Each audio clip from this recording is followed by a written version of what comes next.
Hey Vsauce, Michael here, and today we are going to talk about why we dream. What's going on inside our brains? The scientific study of dreaming is called onirology, and for most of history it didn't really exist because you can't hold a dream. It's difficult to measure a dream. You can't taste it. You can't see other people's dreams, and if you ask them to tell you what they dreamt, the results are almost always unreliable.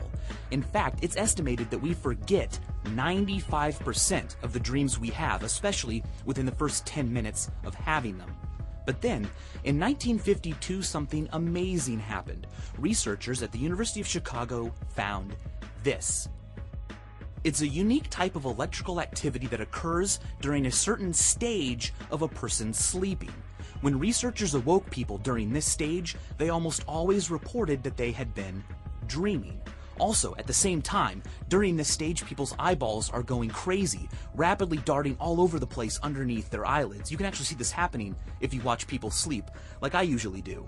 During REM sleep, some pretty bizarre stuff happens. If you look at the electrical activity of a brain that is in REM sleep, it almost exactly mimics the way the brain acts when it's awake. The biggest difference being that the production of chemicals inside the brain, like norepinephrine, serotonin, and histamine, is almost completely blocked. And that causes the muscles to stop moving, which is why you can dream about flying or running around or fighting ninjas, but your body doesn't move. People who have a disorder achieving complete REM atopia move around in their sleep and act out their dreams. They can even get out of bed and sleepwalk.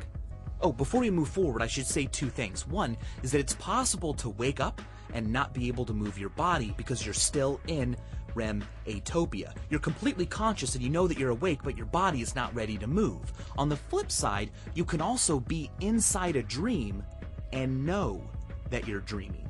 This phenomenon is known as lucid dreaming, and it's particularly attractive because while I'm in a lucid dream, I can make conscious decisions about what I do. I can go fly to wherever I want, or I can have a tea party with Abraham Lincoln. I'm in control, but achieving a lucid dream is quite elusive. Howcast has a great video, which I've put in the description, that gives some tips and tricks on how to achieve one.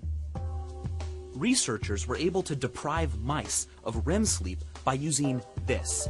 Inverted inside a tub of water, way up to the tippy top, meaning that the mouse was only able to sit right on top of this little tiny surface. When that happens, the mouse can still fall into non-REM sleep, but as soon as they reach REM sleep and their muscles relax, they fall off the platform into the water, waking up. What they found was that when mice are not allowed to achieve REM sleep, they have an incredible amount of trouble remembering things. This happens in humans too. If you have people remember word pairs and then you don't allow them to sleep, the next day their memory for that stuff is incredibly terrible. But memory and REM does not stop there.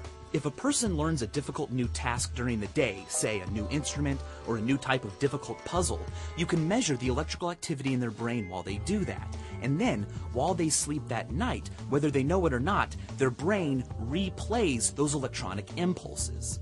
Many popular theories about why we dream are variations on the idea that while we sleep, the unconscious part of our brain is busy organizing memories and strengthening connections from the day before that we need in the future while getting rid of the junk that would otherwise clog the brain.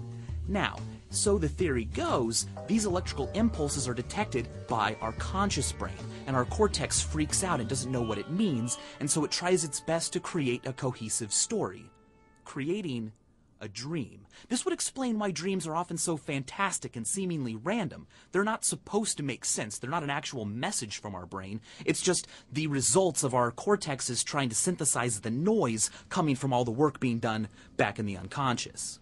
Under this way of thinking, dreams are an epiphenomenon.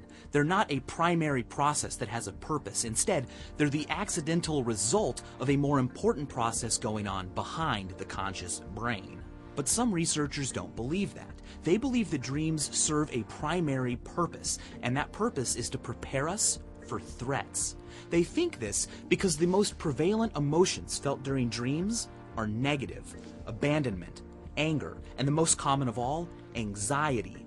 The theory goes like this. Back when we were early humans especially, we had no idea what kind of threats we might encounter during the day. And so, to prepare us, our brain would simulate anxieties while we slept to make us better prepared for that feeling in the real world. So people who had terrifying dreams were better at dealing with anxiety in the real world and had stronger genes.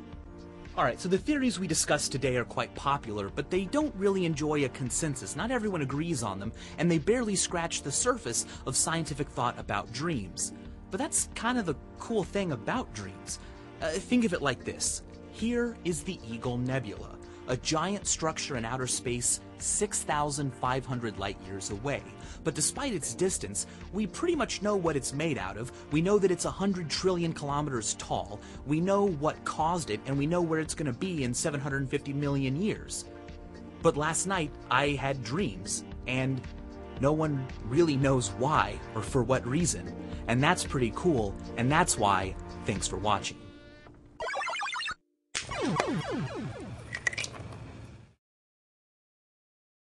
If you want to learn more about the world, I highly recommend Smarter Every Day. It's a show here on YouTube by a guy named Destin, who I've met. He's awesome. I've learned a lot from him. He's the guy who did the chicken thing from the lean back. He's also studied what causes poop splash, slow motion water balloons, and has a lot of guns and explosions. What more could you ask for? So do me a favor and go check it out and subscribe if you like it. And if you haven't seen it yet, go check out What's review of my beard. I've got that in the description.